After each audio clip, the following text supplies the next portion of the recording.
రే news paper ఇంట్లోనే వేయాలని rule ఏం లేదురా. ఇటు పైసలు పెద్దోడు తీసుకోడు ఊరికి నిచ్చేస్తాడు. ఏండే చెరువు గట్టుకెళ్తున్నారా? పాములు ఉన్నాయి జాగ్రత్త. బాత్రూమ్ లో వాడడం మీరు, నా చెంబు అక్కడ ఉంది వాడుకోండి. ఏరా అన్ని పళ్ళున్నాయి పలకరితే ఏమైనా అరిపోతాయా మళ్ళీ ఈ గోలు నీకు? వెళ్ళే వచ్చేసాడు. బొమ్మరిల్లు సినిమాలో కూడా నవ్వలేదు, ఈ సినిమాలో కొంచెం నవ్వవే. ఆ సినిమాలో మీ కొడుకుని గంట కూడా వదలలేదు, ఈ సినిమాలో గాలి వదిలేశారు. కొబ్బరి తోటలు ఉన్నాయి లేదని కాలక్షేపం చేస్తున్నారు ఇద్దరు. మావయ్య పెద్దోడు పని మళ్ళీ పాయే, నన్ను ఎలా పోషిస్తాడేంటో. How you know? I don't know how but I know everything. పనికి వాళ్ళన్నీ తెలిసిపోతే నీకు.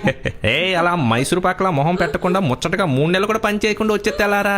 పెద్దేదో మళ్ళీ సంపాదించినట్టు చిన్నోడికి చిన్న జాబుల నుంచి డబ్బులు ఇచ్చేది ఎప్పుడు పెడితే అప్పుడు. నాన్న హైదరాబాద్ వెళ్ళిపోతాను. బెజవాడ బేబీ పిలిచిందే, అందంగా కండం తప్ప అయిపోయిందిరా బాబు. ఏం మాస్టర్ ప్లాన్ వేసారా ఇద్దరు?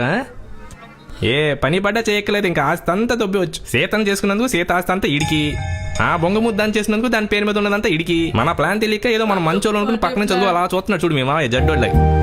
నా ఆస్తి దొబ్బడానికి ఏం ప్లాన్ వేస్తారా మీ అందరూ? వామ్మో నా కష్టాన్ని కొబ్బరి బండలు కలుపుతాయండి మీ అందరూ. భలేవారే బెజవాడ బాబు గారు, మీ ఆస్తి ఒకటి మా ఆస్తి ఒకటేనా? అంతా అర్పణం సర్వార్పణం. ఏం ఎడిట్ భయ్యా, ఎడిటింగ్ స్కిల్స్ కి హ్యాట్స్ ఆఫ్.